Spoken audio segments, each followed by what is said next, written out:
Okay. ఇప్పుడు మనకి ఈ మధ్య కాలంలో చిన్న పిల్లలు అంటే 3 ఏళ్ళు, 4 ఏళ్ల పిల్లలకు కూడా ఇంతింతలా అవును.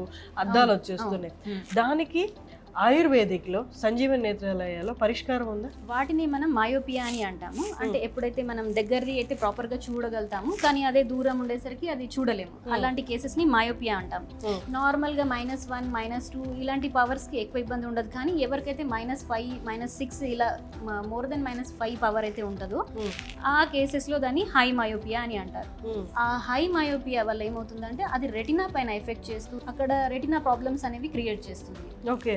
అదే ఆ రెటినా ప్రాబ్లమ్స్ ఎంత డేంజరస్గా ఉంటాయంటే టోటల్గా రెటినల్ డిటాచ్మెంట్ అలాంటి కేసెస్ కూడా అవుతాయి ఈ హై మయోపియా వల్ల. రెటినాలో డీజనరేషన్ రావడము అలాంటి కేసెస్ ఉంటాయి.